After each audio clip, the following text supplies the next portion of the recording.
आगे के future plans?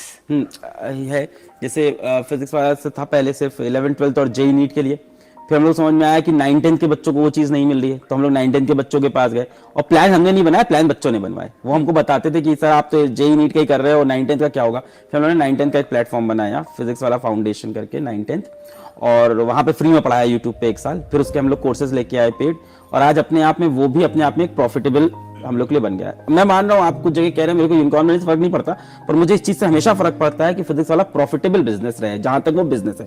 वैसे बच्चे हमारे बिजनेस वर्ड नहीं पसंद, कहते हैं बिजनेस नहीं है इमोशन है, पर एक कंपनी चलाने के लिए मुझे लगता है कि प्रॉफिटेबल रहना बहुत जरूरी है। तो आज अपने आप में फाउंडेशन अपने आप में एक प्रॉफिटेबल बन गया 9 10th। इस तरह से फिर हम लोगों ने डिफेंस निकाला, डिफेंस वाला वहां पे एनडीए के कोर्स लाए, पहले साल वो भी फ्री चलाया, फिर वहां पे भी पेड कोर्स लाए, अब अपने आप में वो भी एक प्रॉफिटेबल जोनर बन गया है। अब इस तरह से इस साल हम लोग सोच रहे हैं कि हम लोग 6 7th 8th में भी जाएं, 9 10th तक की हैं, तो इस तरफ जाना हम लोग को बहुत जरूरी है 6 7th 8th में। वहां बहुत महंगे कोर्स बेच रहे हैं बड़े बड़े जाइंट, और एनिमेशन के कोर्स का बड़ा हाइप बना रखा है कि बड़े महंगे होते हैं। फिजिक्स वाला बना रहा है उसको सस्ते में करके दिखाएगा उस चीज को। दूसरा एक बड़ा चैलेंज ये है कि 4000 फ्यूचर प्लान्स में एक फ्यूचर प्लान में से एक है। दूसरा बहुत बड़ा फ्यूचर प्लान जो बहुत इंपॉर्टेंट है कि पेरेंट्स ये कहते हैं 4000 में आपने कर दिया बहुत अच्छी बात है, मेरे पास पैसे हैं, मुझे चाहिए मेरे बच्चे को पर्सनलाइज कोचिंग मिले, टीचर उसको हमेशा कनेक्टेड रहे। मैंने कहा सर 4000 में नहीं हो सकता वो, तो मैंने कहा ले लो आप 50,000 रुपए और कर दो हमारे बच्चे के लिए, हमारे बच्चे को तो चाहिए।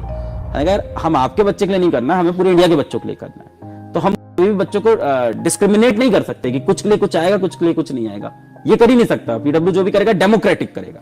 तो हम पिछले 1 साल से लगे थे कि पर्सनलाइज्ड प्रोग्राम बनाए जिसमें बच्चा ऑन डिमांड टीचर से कनेक्ट हो पाए। ये काम कॉम्पिटिटर्स हमारे करके बैठे हैं, और सब जब करके बैठे थे तो बहुत इस चीज पे हम लोग को बोलते थे कि आप क्या 1-to-1 लर्निंग नहीं है, ब्रॉडकास्ट करते हो आप, तो हम तो करते हैं। हमने कहा आप 50,000 में करते हो ना, 50,000 में मैं भी कर दूं, कौन सी बड़ी बात है। अब पीडब्ल्यू वही चीज फिजिक्स वाला वही चीज करने वाला है बहुत ही कम प्राइस के अंदर। तो ये भी एक दूसरा बड़ा प्रोग्राम है, उसका नाम सारथी है।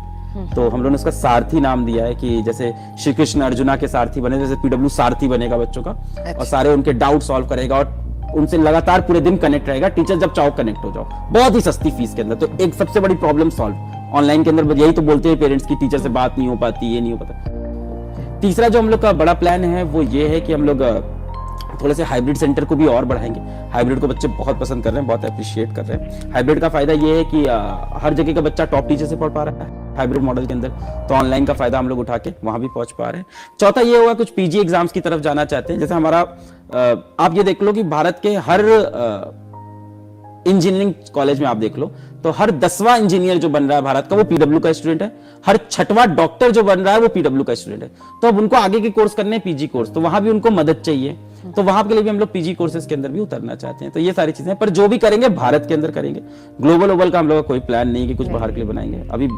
अभी सोनू का वो इंटरव्यू आया था, ठीक है, वो जैसा भी लड़का हो जो भी हो, पर वो एक जो चीज दिख रही थी, वो फीलिंग दिख रही थी ना कि अभी भी आप पहुंच नहीं पा रहे हो वहां तक, एजुकेशन वहां तक पहुंच ही नहीं रही है। तो हमें लगता है कि जब वो सॉल्व हो जाए, जब भारत में एक भी बच्चा ये ना बोले कि पैसे के चक्कर में मैं पढ़ नहीं पाया, जो मैं बोल देता हूँ आज भी कहीं ना कहीं इंटरव्यू में बोल रहा हूँ ना कि पैसा नहीं था इसलिए आईटी कोचिंग नहीं की, ये जब कोई ना बोल पाए तब हमें लगेगा कि हम लोग सही ट्रैक पे आए।